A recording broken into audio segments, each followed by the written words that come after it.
Top 10 helpful money saving tips. Anyone can tell you the hardest part of budgeting is sticking to the actual budget. Between unexpected expenses, friends, family, and basic material temptation, staying on track to conserve and save money is a never-ending battle of will. Luckily, we're here with some helpful tips for not only sticking to your budget, but staying well within it. If you're interested in learning how to save money, please keep watching.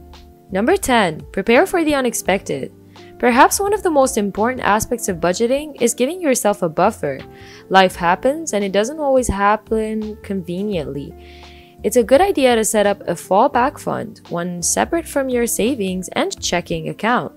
You can use in case of surprises, a trip to the hospital, theft, your phone finally calling it quits, a friend's engagement, etc.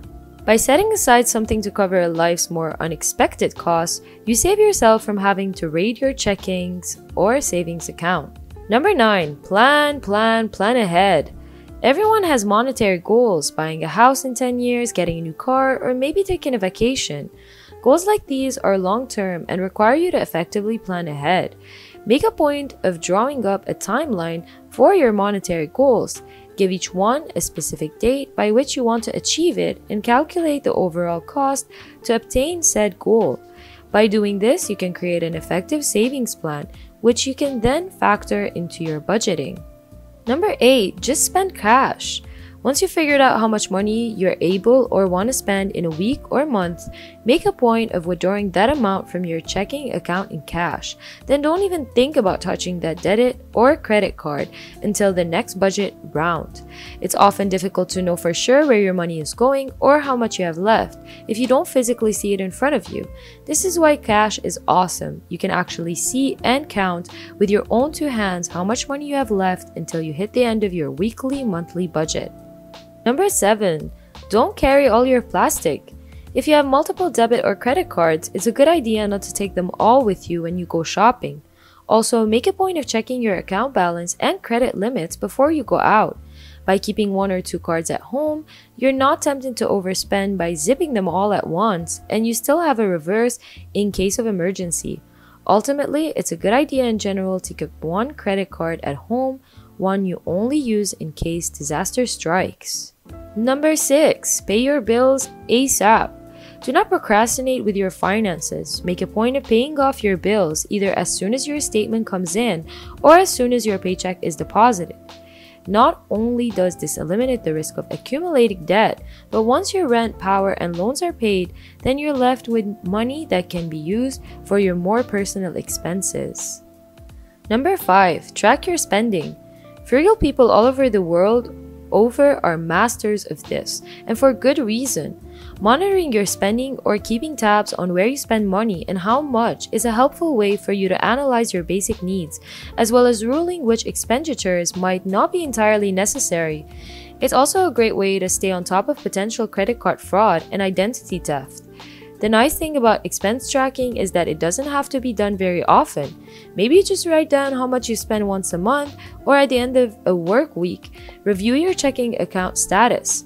Most banks even allow you to track your spending alone, providing detailed lists of what you've spent and where.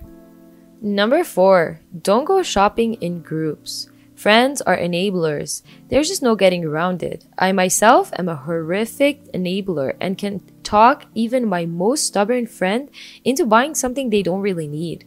While shopping with your friends or family is fun, it does lead to some unexpected spending. Chances are you're more likely to stick to your own shopping plan if you're by yourself and able to question what you need and don't need without any backseat assistance. Now, I'm not saying you should cut out social shopping entirely because let's be real, shopping by yourself can be boring. So if you're looking to shop with others, make a point of planning the trip and setting up a budget for the excursion itself. Also talk to your friends and family about specific things you know you need. That way, they're less likely to steer you towards that set of pineapple dishware you think is totally ironic, and they will be more able to keep you on track. Number 3. Blacklist shopping sites. The internet has transformed online shopping into an art form. Between the tailored ads clouding your Facebook feed to the handful of promo email retailers thrown into your inbox every day, it's easier than ever to buy something without really thinking the purchase through. On top of that, sometimes it's just fun to scroll through an endless list of awesome products you never knew you needed that retailers post on their websites. But all this leads to budget-crushing temptation as well as distraction. Take a moment to block the sites you know tempt your wallet most. Utilize your pop-up blocker and Facebook ad block, and even filter all those promo emails into a specific folder on your email so they're not the first thing you see when you check your inbox. At the end of the day, you'll find yourself being more productive as well as less likely to go on an online shopping spree. Number 2. Don't shop when hungry. Food is a necessity for life, but grocery shopping is a minefield of temptation, especially if you're hungry. The fact of the matter is that you're more likely to buy foods you don't need or even really want if your stomach is dictating the shopping. To avoid the risk, make a list of foods and products you need. Stick to it and shop at a time where you know you won't be too starved. Try weekends after breakfast or a couple of hours after dinner.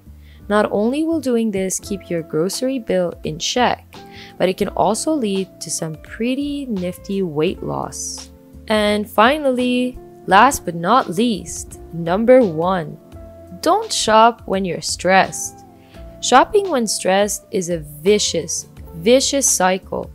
You're upset, so you hit the mall and buy yourself a little present to cheer yourself up, only to find yourself stressed out once again because of the money you just spent, so you buy more stuff. And thus, the madness continues. Instead of hitting the mall when you're feeling down and out, try something else. There are thousands of ways to de-stress that don't involve spending money.